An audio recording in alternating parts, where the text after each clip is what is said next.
আসসালামু আলাইকুম প্রিয় দর্শক, কে কোথা থেকে যুক্ত হয়েছেন নাম বলে প্রশ্ন করুন। জি হুজুর, আসসালামু আলাইকুম হুজুর। ওয়ালাইকুম আসসালাম, প্রশ্ন করুন। মাসুম কুমিল্লা ধর্মপুর থেকে। জি শুকরান। প্রশ্নটি পবিত্র কোরআন থেকে। সূরা দশিয়া আয়াত 21-22, অধ্যায় 88, সূরা দশিয়া আয়াত 21-22। আমাদের দায়িত্ব হলো বার্তা পৌঁছিয়ে দেওয়া, মনকে বদলানো, হেদায়েতের মালিক আল্লাহ। আমার প্রশ্ন, মনকে বদলানো হেদায়েতের মালিক আল্লাহ এর মানে কি? ওকে, খুব চমৎকার একটি প্রশ্ন করেছেন। আপনার প্রশ্নের উত্তরে যাব, আমরা উত্তরটা দিয়ে আমাদের আলোচনায় ফিরবো। যে কথাটি বলেছেন যে মনকে বদলানোর দায়িত্ব তো রব্বে কারিমের, আমার কাজ হচ্ছে দাওয়াত দিয়ে যাওয়া, তার মধ্যে পরিবর্তন হবে কি হবে না সেই দায়িত্ব তো আল্লাহ রাব্বুল আলামিনের। এই বিষয়ে আল্লাহ রাব্বুল আলামিন কি বোঝাতে চেয়েছেন? জি, এটা বোঝাতে চেয়েছেন আমরা যেন দ্বীন প্রচারের ক্ষেত্রে, দাওয়াতের ক্ষেত্রে জোর জবরদস্তি না করি। লা ইকরাহা ফিদ-দীন, দ্বীনের দাওয়াত পৌঁছাবো শুধুমাত্র। বাল্লিগু আন্নী ওয়ালাউ আয়া। রাসূলুল্লাহ সাল্লাল্লাহু আলাইহি ওয়াসাল্লাম বলে দিয়েছেন যে আমার পক্ষ থেকে তোমরা ছোট্ট ছোট্ট বিষয় হলেও দাওয়াত পৌঁছে দিয়ে দাও। আল্লাহ রাব্বুল আলামিন বলছেন লাস্তা আলাইহিম বিমুসাইতির, কঠোরতা আরোপকারী আপনি নন।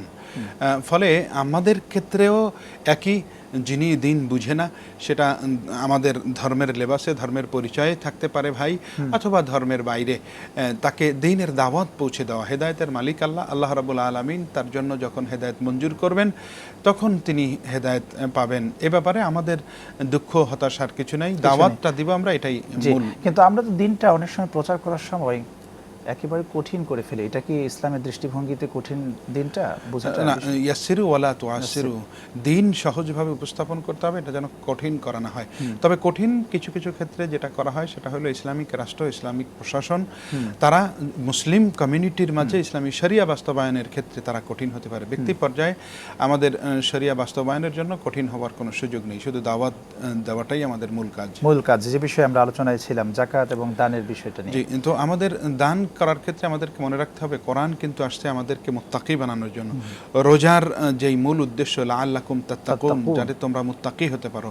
মুত্তাকিদের যেই গুণাগুণগুলো আল্লাহ রাব্বুল আলামিন বর্ণনা করেছেন, সেই গুণাগুণের মধ্যে অন্যতম একটি অমিম্মা রাযাকনাহুম ইউনফিকুন, যেন তার প্রদত্ত তার যেই রিজিক আছে সেই রিজিক থেকে কিছু আল্লাহর জন্য ব্যয় করে, দ্বীনের জন্য, মানবতার জন্য ব্যয় করে। এই যে সাধারণ দান মুত্তাকি হওয়ার জন্য, এটা ইন জেনারেলি দান হিসাবে আল্লাহ রাব্বুল আলামিন উল্লেখ করেছেন। মুত্তাকি হতে গেলে এটা করতে হবে, যার যতটুকুন সম্পদ আছে এটা আল্লাহ রাব্বুল আলামিন দেখে নিতে চান। জীবন এবং মরণ আল্লাহ রাব্বুল আলামিন সৃষ্টি করেছেন আইয়ুকুম আহসানু আমালা, কোন সেজন যে সবচেয়ে উত্তম আমল করতে থাকে।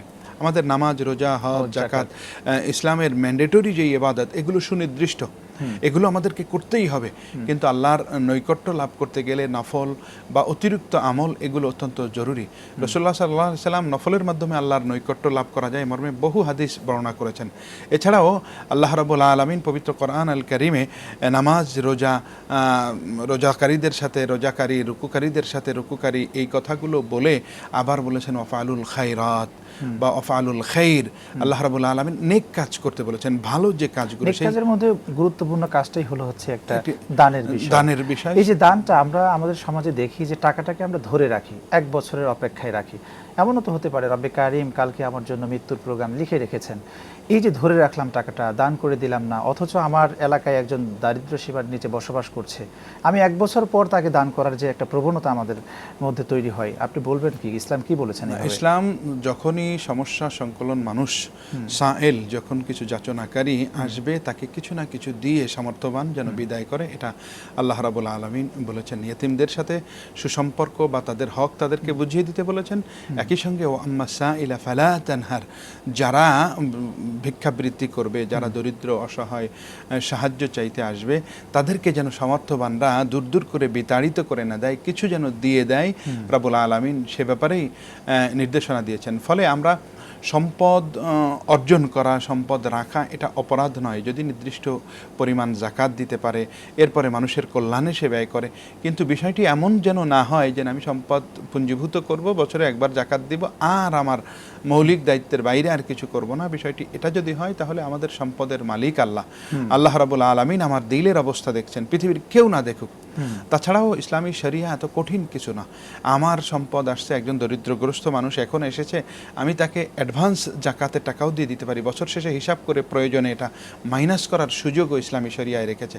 তার বিপদ এখন, আমি এখন না দিয়ে এক বছর পরে দিব, এটাতে উপকার খুব বেশি হবে না।